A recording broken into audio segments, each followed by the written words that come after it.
Assalamualaikum warahmatullahi wabarakatuh. Perkenalkan, saya Niki Salsabila dengan NIM 2304310 dari Prodi Manajemen Fakultas Ekonomi Bisnis Universitas Muhammadiyah Riau. Di sini saya akan memaparkan materi dari pertemuan 2 sampai 7. Video ini dibuat untuk memenuhi UTS analisis perilaku dan evaluasi kinerja. Baiklah, langsung saja masuk ke dalam materi. Yang pertama yaitu perilaku individu dalam organisasi. Menurut Kamus Besar Bahasa Indonesia, individu adalah pribadi atau seseorang yang hidupnya sendiri. Sedangkan perilaku adalah tingkah laku, tanggapan seseorang terhadap lingkungan. Jadi perilaku individu adalah perilaku seseorang sehari-hari dalam kehidupannya. Faktor yang mempengaruhinya yaitu kepribadian, persepsi, sikap, kemampuan, dan keterampilan, hingga latar belakang keluarga. Organisasi adalah sistem kerjasama kelompok orang untuk mencapai tujuan bersama. Organisasi juga merupakan suatu lingkungan bagi individu, mempunyai karakteristik. Adapun karakteristik yang dipunyai organisasi diantaranya keteraturan yang diwujudkan dalam hierarki pekerjaan, tugas, dan wewenang serta tanggung jawab yang ada. Perilaku individu dalam organisasi adalah bentuk interaksi antara karakteristik organisasi setiap individu dalam organisasi. Semua akan berperilaku berbeda satu sama lain dan perilakunya sudah ditentukan oleh lingkungannya masing-masing. Berikut adalah penjelasan dari masing-masing karakteristik. Yang pertama ada ciri-ciri biografis. Biografis itu meliputi umur, jenis kelamin, status perkawinan, jumlah dan banyaknya tanggungan, serta masa kerja. Yang kedua ada kepribadian, yaitu pengorganisasian yang dinamis dari sistem psikosofik dari dalam diri individu. Yang ketiga ada kemampuan. Kemampuan adalah kapasitas seseorang untuk melaksanakan beberapa kegiatan di dalam pekerjaan. Kemampuan sendiri terbagi dua, yaitu kemampuan intelektual dan kemampuan fisik. Yang keempat ada persepsi. Persepsi adalah suatu proses yang memperhatikan, menyeleksi, mengorganisasikan, dan menafsirkan stimulus lingkungan yang ada. Yang kelima ada sikap. Sikap adalah suatu kesiapan mental dan emosional dari beberapa jenis tindakan pada situasi yang tepat. Selanjutnya, menurut Toha, perbedaan perilaku manusia memiliki beberapa aspek mendasar sebagai berikut. Yang pertama, manusia berbeda perilakunya karena kemampuannya tidak sama. Yang kedua, manusia mempunyai kebutuhan yang berbeda. Perilaku umumnya didorong oleh serangkaian kebutuhan, yaitu kebutuhan dari dalam diri seseorang. Selanjutnya ada kinerja individu. Yang pertama ada effort. Effort adalah usaha individu dalam motivasi. Motivasi adalah suatu proses untuk menggiatkan motif-motif menjadi perbuatan atau tingkah laku untuk memenuhi kebutuhan dan mencapai tujuan. Yang kedua ada ability. Ability yaitu seorang individu yang diwujudkan dalam bentuk kompeten atau kemampuan. Individu yang kompeten memiliki pengetahuan dan keahlian. Selanjutnya, pendekatan-pendekatan untuk memenuhi atau memahami perilaku individu. Yang pertama ada pendekatan kognitif, yaitu perilaku oleh suatu rangsangan, di mana perilaku individu menjadi atau timbul karena adanya rangsangan sehingga timbullah proses atas rangsangan tersebut. Yang kedua ada pendekatan penguatan atau reinforcement. Adalah perilaku yang dipengaruhi oleh gerakan refleks yang digerakkan oleh sistem syaraf motorik yang ada di otak kita.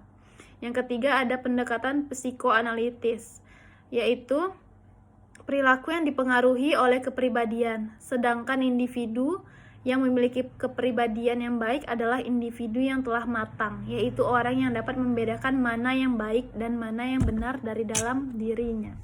Selanjutnya adalah kepribadian individual. Kepribadian ada dua jenis, yaitu kepribadian yang sehat dan tidak sehat.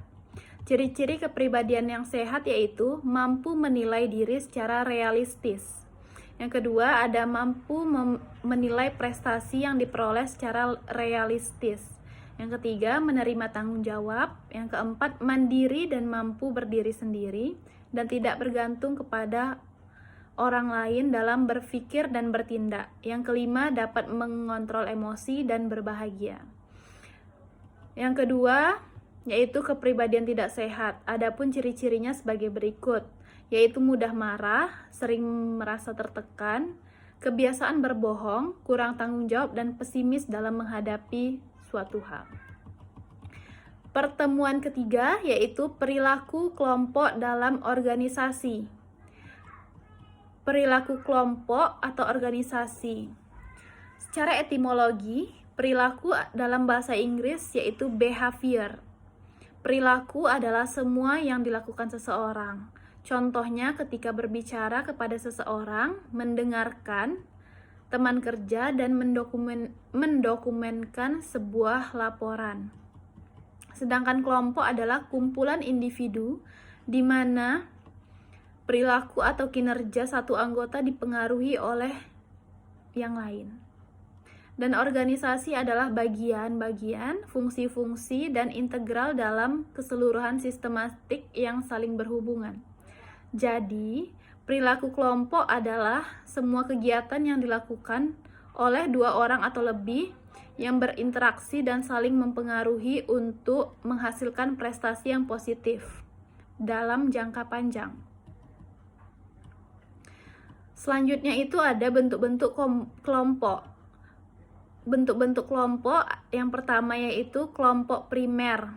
Kelompok primer adalah kelompok yang mempunyai sifat adanya keakraban, kerjasama, dan hubungan tatap muka. Yang kedua ada kelompok formal dan informal. Kelompok formal adalah suatu kelompok yang sengaja dibentuk dengan struktur dan tujuan yang jelas untuk melaksanakan suatu tugas tertentu. Sedangkan kelompok informal adalah suatu kelompok yang tumbuh dari proses integrasi, daya tarik, dan kebutuhan-kebutuhan seseorang. Yang ketiga ada kelompok terbuka dan tertutup. Kelompok terbuka adalah suatu kelompok yang secara terus-menerus mempunyai rasa tanggap akan perubahan dan pembaharuan. Sedangkan kelompok tertutup adalah kecil kemungkinannya memberikan perubahan dan menjaga kestabilan kelompok. Selanjutnya adalah manfaat perilaku kelompok dalam organisasi. Yang pertama, kelompok dapat memberikan martabat. Yang kedua, dapat memberikan dorongan dan motivasi. Yang ketiga, memberikan kepuasan jasmani, psikologis, dan sosial. Yang keempat, memberikan bantuan kepada seseorang dalam kesulitan. Selanjutnya, pertemuan keempat yaitu perilaku individu dan kelompok. Menurut KBBI atau Kamus Besar Bahasa Indonesia, perilaku merupakan tingkah laku atau reaksi seseorang terhadap lingkungan. Sedangkan individu adalah perilaku atau organisme yang hidupnya sendiri. Jadi, perilaku individu adalah aktivitas seseorang yang dikerjakan sehari-hari.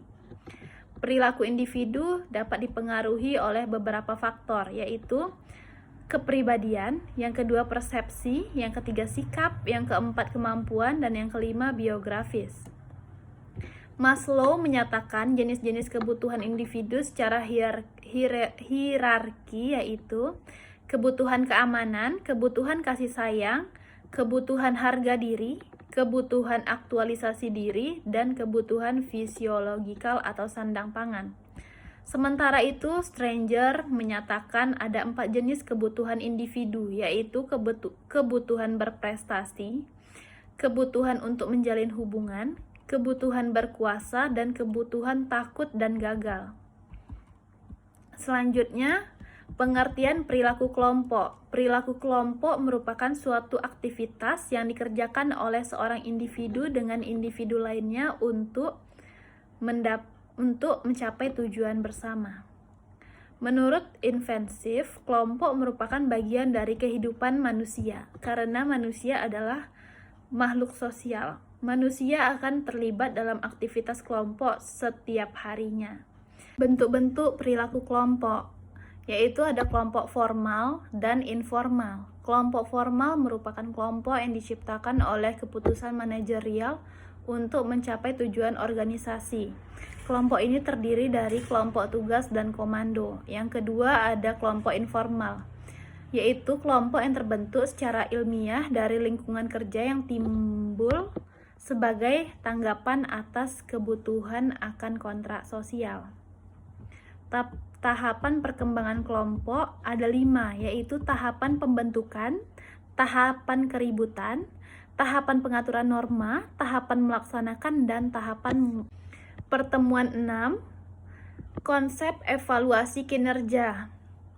Pengertian menurut Leon C. Menginson dalam A.A. Anwar Prabu, Mangkunegara adalah penilaian prestasi kerja atau performance appraisal adalah suatu proses yang digunakan pimpinan untuk menentukan apakah seseorang karyawan melakukan pekerjaan sesuai dengan tugas dan tanggung jawabnya. Berdasarkan pernyataan tersebut, dapat disimpulkan bahwa evaluasi kinerja adalah penilaian yang dilakukan secara sistematis untuk mengetahui hasil pekerjaan karyawan dan kinerja organisasi. Hal yang dapat dilakukan untuk mengembangkan sistem evaluasi kinerja yaitu membentuk tim pengembangan evaluasi, melakukan analisis pekerjaan, memperbaiki dan meningkatkan kinerja organisasi, melakukan pendekatan sistem evaluasi kinerja.